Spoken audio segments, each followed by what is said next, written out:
بسم الله الرحمن الرحيم.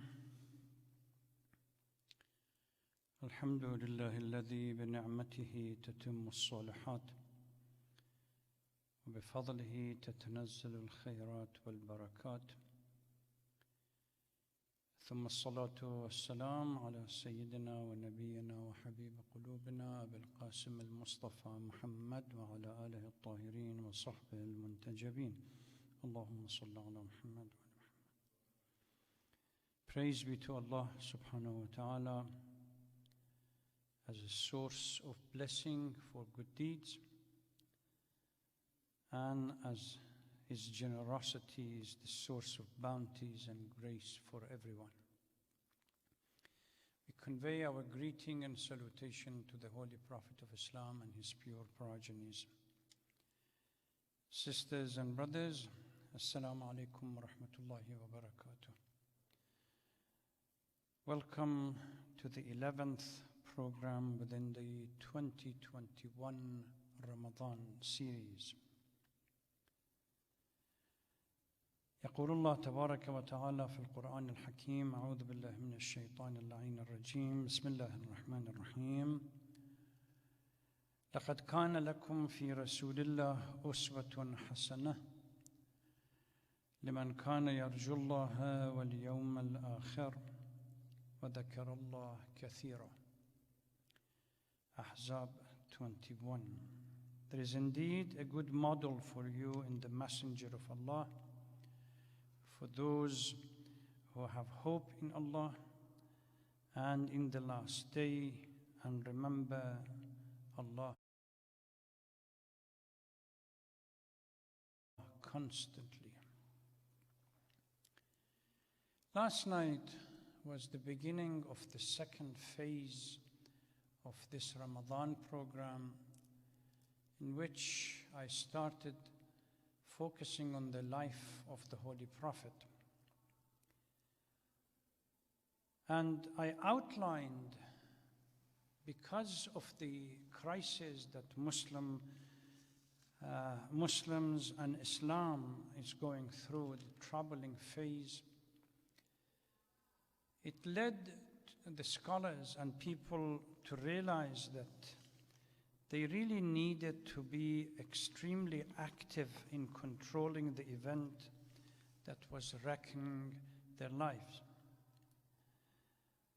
The problem that these people had, particularly last century, around late 60s and early 70s, the problem that these people had was where to find some kind of guideline or a blueprint for such a prescription, or to frame the strategy for the work.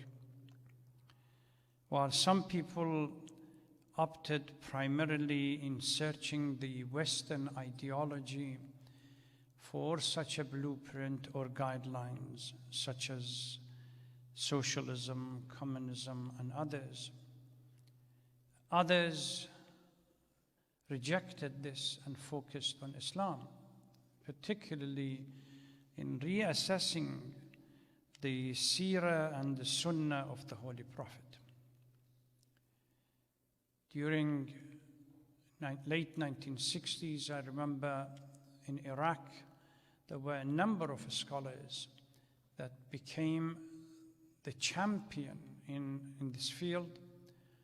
Marhum Shaheed Muhammad Baqir Sadr, Muhammad Baqir al-Hakim, Sheikh al-Wa'ili, and few others. And in Iran, there were others, Marhum Mutahari, Allama Tabatabai, Mufattih, Dr. Mufattih Ali Shariati, and few others, that they took it upon themselves that these crises cannot be dealt with if we were to search for some kind of a blueprint for it from outside. It has to be from within our own faith, and the only way we can find a solution to the problem is to go back to the Holy Prophet, because the Holy Prophet is uniquely positioned within the other prophets, in which he started with small group and then turn this group into a larger group, but goal-orientated, and ultimately use that group or those groups into establishing a systematic center for Muslims, call it the Ummah, in the story of Medina. So if we were to go back and find out how the Holy Prophet dealt with the crisis and with the complexity of issues that at the time was threatening to wreck the Muslim society, we might be able to find a solution to our own life. I pointed out that there is a difference between Seerah and Sunnah.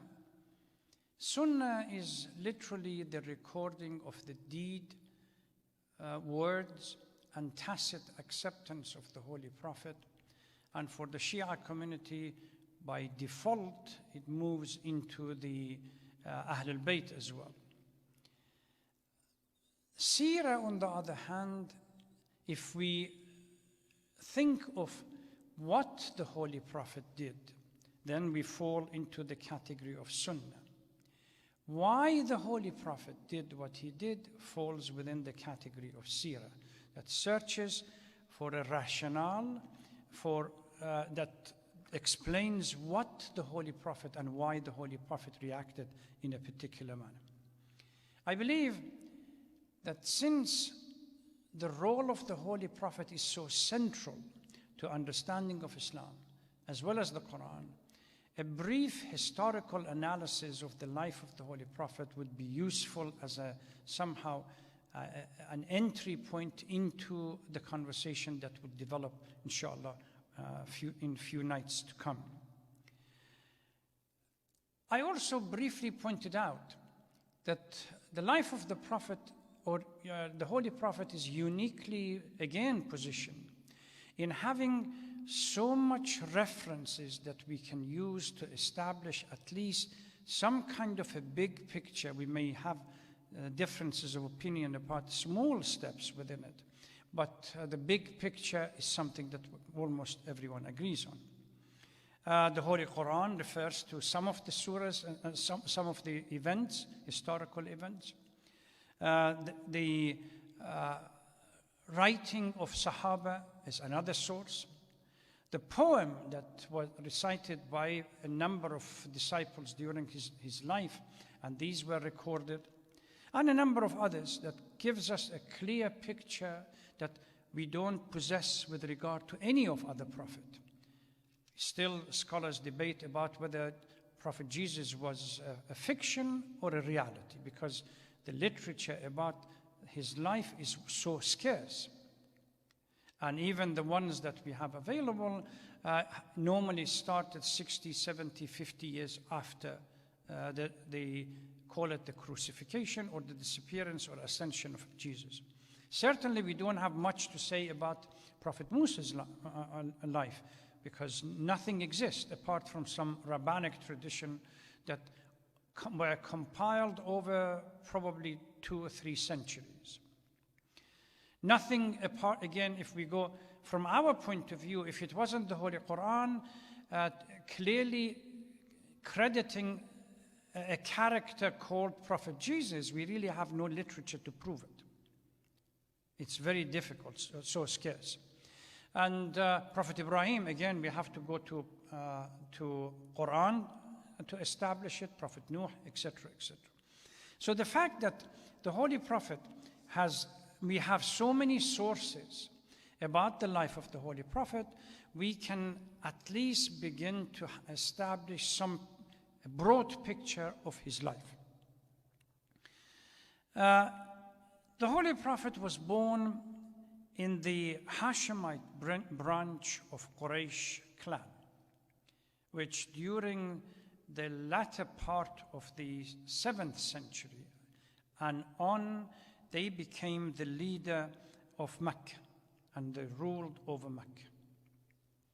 There are a couple of books that we have about how Mecca evolved, and the history of Mecca clearly talks about this event of how the Quraysh came to power, and particularly the respect that Quraysh gave to Bani Hashim, part of the Tran.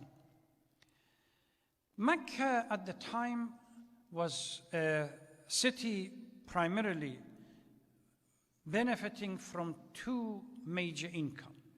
Number one, the Quraysh would use the position of Kaaba as a place, as a seat of idols, and they charged various clans for having their idols positioned within Kaaba, as well as it was a commercial city en route going to the north and going to the south. So most of the upper echelon, or call it the aristocracy of Mecca, they were dealing in commerce. Naturally, when you have this kind of lifestyle, there are haves and there are have-nots. The southern part of Mecca was occupied by people who really didn't have anything, and the northern part of Mecca, close to the mountain and so on, was occupied by the aristocracy. The year of the Holy Prophet's birth is around 570 AD. Strangely enough, it's the same year that in the story of attack on Mecca, the story of Abraha, and the surah in the Holy Quran, Surah 105, clearly states, Alam tara kayfa fa'ala rabbuka bi ashabil fil, the story of Fil, where Abraha drives the army coming back to Mecca to destroy the Kaaba because he had established or built a huge cathedral in Yemen, and he wanted people to go to Yemen rather than to come to Mecca. That story, those of you who are familiar, you can go, those of you who are not, you can go to chapter 105 in the Holy Quran and read the commentaries on that chapter. His father, Abdullah, the son of Abdul Muttalib, died before his birth. So what we have, he was born yatim from an Arabic point of view. The father is dead. It was customary at the time, a newly born baby would be given to what we call milk mother. And the milk mother would take the child outside the city.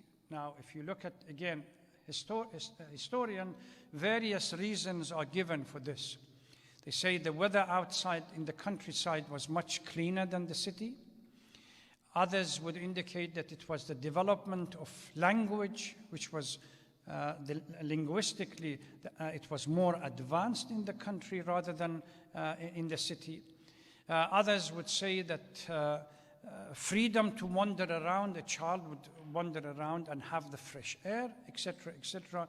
This was considered to be the reason why at least the wealthy families would give their children, the newly born, to be taken out. And in this case, Halima, the milk mother, takes the Holy Prophet as a child and takes him to the Badia, or the countryside, to look after him, normally for 4 years. During this period, the child will be frequently brought to the city to be meeting the family and then taken out.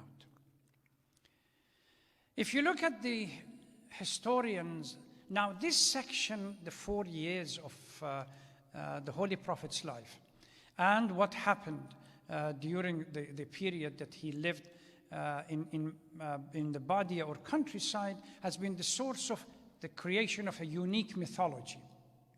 Number of miracles attributed, some of them are far-fetched, some of them reasonably it could be acceptable.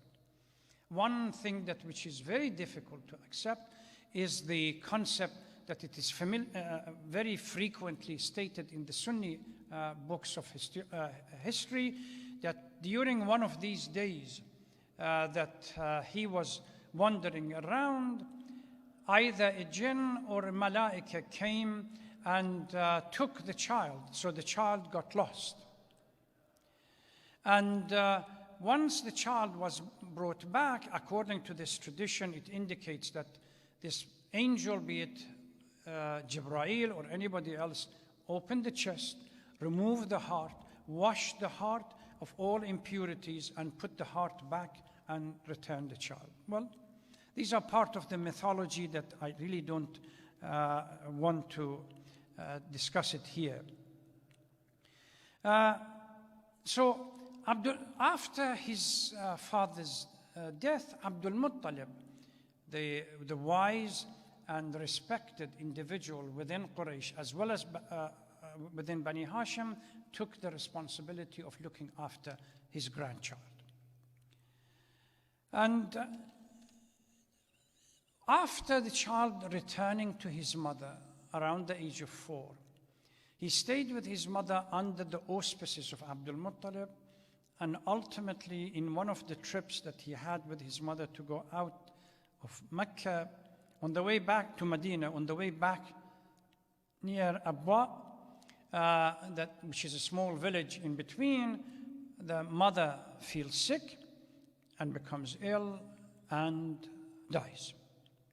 It is stated in the ahadith that 50 or some years later, during the time that the Holy Prophet was living in Medina, he would go to that particular place and visit the tomb of the grave of his mother and cry. And it was the first time that the Sahaba realized that the Holy Prophet has a mother buried close to Medina.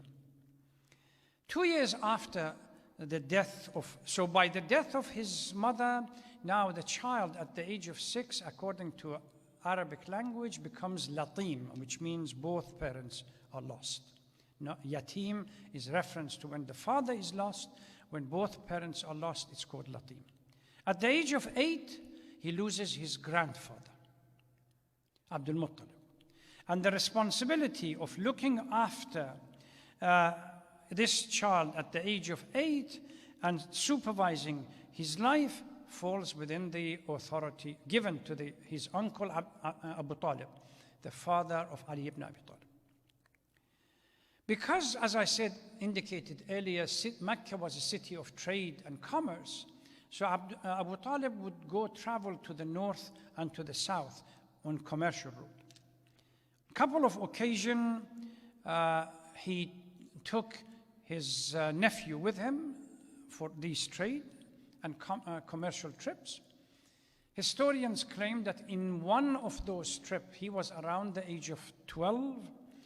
As they were traveling towards Syria, they met close to some kind of what they define as monastery that was occupied by a monk. The monk saw the child and asked Abu Talib, his uncle, if it was possible to look at behind his shoulder blade. Historians claim that this monk somehow knew about the seal of prophethood or about prophet coming, according to their references. And he told this individual, Abu Talib, that your nephew has a grand future in front of him, and he's going to be one of the prophets. Whether that is something that we accept or reject, it's part of the mythology that was constructed. Around the age of 25, the reason why I'm going through this, because what matters to the discussion and the conversation for Seerah and Sunnah is from the age of 40. These are somehow segues into the conversation later. Certainly, what happened at the age of 25 has profound effect on the future of Islam, because that's the time in which he marries Khadija. Khadija, an older woman, or senior to him by, according to historians, about 15 years. She was 40 and he was 25. She was impressed by his honesty and the way he conducted the whole affair, commercial affair. She was the one who proposed. Now, in these days, do we have anyone that would follow Sayyidah Khadija and has the tenacity to move forward and propose to someone? Normally not. Very rarely happens. Why? Because when you look at the way Khadija was conducting her life, she was looking for values, moral conduct, not riches.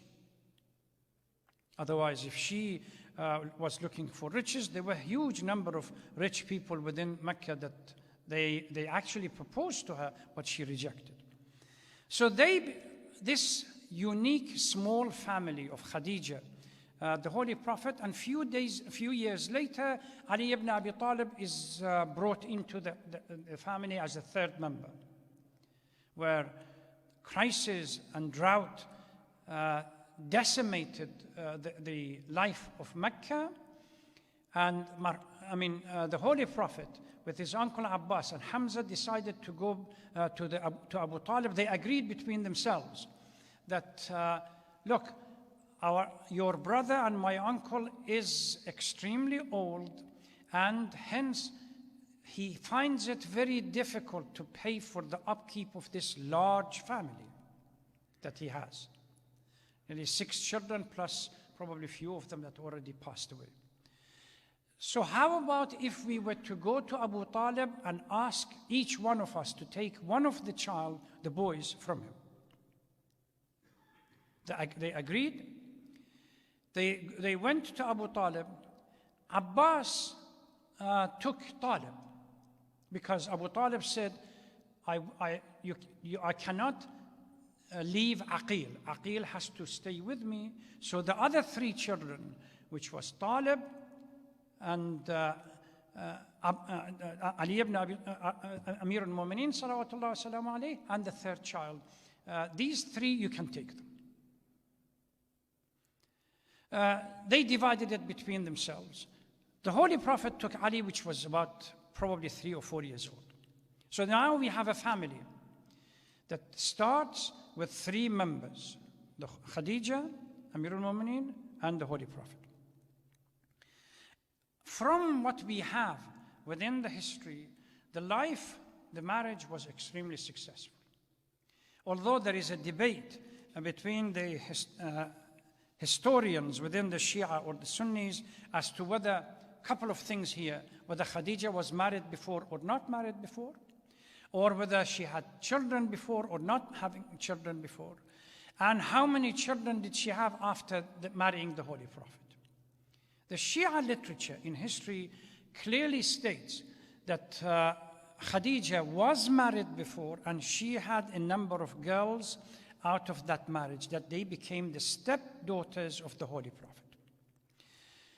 From that particular marriage of Khadija and the Holy Prophet, there is only one daughter that survived, and that is Fatima al-Zahra sallallahu alayha, and has its own kind of narrative as to its birth. So now we have the wealth of Khadija and the support of Abu Talib are the backbone of what happened in the development of Islam and the whole prophecy of Islam. At the age of 40, the Holy Prophet receives the first revelation. During one of these habits that he had, that he would go to a cave, Cave Hira, which is close to Mecca. Those of you who look at the old pictures of the city of Mecca would see that the mountain was outside the city of Mecca, literally in the desert. Now, Jabal al-Nur, which the cave is in it, is within the city of Mecca, because the Mecca metropolitan has expanded so much that it goes way beyond Jabal al-Nur.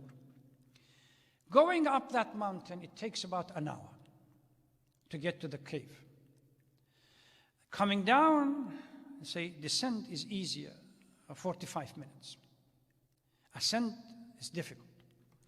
And people who go to Hajj or Umrah, those who are in charge of the group, make it a habit to dedicate one morning at least, early in the morning, for everybody to go over there. Those who want to go up, they would go. Those who stay on the plateau, which is a little bit lower, they stay there and offer their prayer.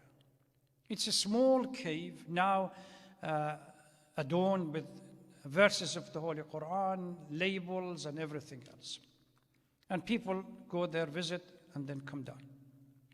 He would go there during these unique period, particularly during the month of Ramadan. Although we didn't have Ramadan fasting, but somehow the Holy Prophet had a unique fasting or reclusing period that would go to this place and start the prayer and reflection and so, whatever it was that he was doing. Now, again, one of the major sources of difference between the historians of Shia and Sunni is regarding what happened after he received the first revelation. Shia historians, based on a number of ahadith, both from the Holy Prophet and the Imams, clearly of the belief that the Holy Prophet knew something was imminent. He wasn't caught by surprise. There are a number of ahadith from him that ya'tini, regarding some dreams that the Holy Prophet had. Ya'tini mithlu falaq as-subh. It's like a shining light that comes early in the morning. These dreams used to come to me, informing me of something miraculous or some huge change is going to happen. So he was ready for it, or at least expecting it to happen. Unfortunately, the Sunni historians have weaved it into, well, he came down shivering and cold and came to the house and told Khadija, cover me, because I don't feel comfortable. Now, he just had an encounter with Jibreel. I don't feel comfortable. And then Khadija took him to her uncle, which used to be a Christian monk or Christian scholar, who told him that he is becoming a prophet. Now, again, this is something that everyone talks about. But, and strange, because we Shias have not been able to influence academia the way that the Ahl Sunnah wal Jama'ah have, most of the scholars that come to write about the Holy Prophet, they borrow these kind of ahadith or these statements, and they write about the Holy Prophet without even contesting it or arguing or negotiating with it. Or even well-known scholars that have come into or at least seen Shia Islam to a degree, when they write about the book, about the Holy Prophet, when it gets to the issue of the first revelation and Ghara and Iqra, immediately he came down, went to Khadija. Khadija took him to her cousin or her uncle, who used to be a scholar, a Christian scholar, and after that he was informed that he is becoming a prophet. In the year 619, that's the Prophet at the time of receiving the revelation was about 40 years of age. That's why it's considered in our literature that 40 years of age is the time of maturity, at least for men. Women mature much younger. So this is why in a hadith that we have on the Day of Judgment, they say women, when they are resurrected around the age of 25, which is the peak of their maturity, unfortunately for men, we have to wait another 15 years later before our brains develop. And we have ample proof for it in our life. Year 619, Khadija passed away. And few days before it, it was Abu Talib, the uncle, which passed away. So this is what the Holy Prophet calls that particular year Amul Huzn, the year of the sadness, because the Holy Prophet relied on the power and the influence of Abu Talib within the Quraysh and in Mecca, and the influence of Khadija within the Quraysh, within the women of Quraysh. Once both of them, their central pillars, were removed, now the Holy Prophet becomes vulnerable. And he has made a number of statements that Quraysh didn't bother me much until I lost Abu Talib, my uncle. So around somewhere few years later, around 621 or 620, the Holy Prophet receives an invitation from people in Medina. Those time it was called Yathrib. A delegation came to Mecca, met him privately, and invited him to go to Medina to become the central authority, resolve their conflict, and lead the community out of the crisis that they were in. Once the Holy Prophet realized that Mecca, particularly the upper aristocracy, are planning to eliminate him, he moved out of Mecca to go to Medina. Again, part of mythology here. The Sunnis, most Sunnis, and unfortunately it has come into the only person that I have seen challenging this narrative started with Sheikh Mufid. That on his way out of Mecca, the Holy Prophet saw Abu Bakr and took Abu Bakr with him as companion. Now, even Sunni scholars prove that Abu Bakr was nowhere to be seen around the journey of migration to Medina. There are debates on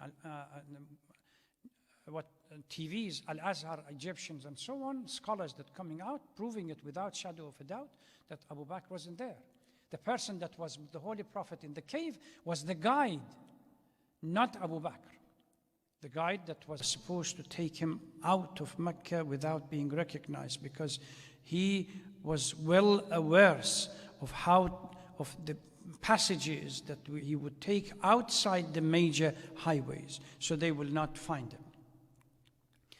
Once the Holy Prophet went to Medina, another issue that has become critical and a subject for debate was the first command that he gave in bringing everyone to agree with a set of rules or somehow conditions that made everyone or turned everyone into what we call now Ummah.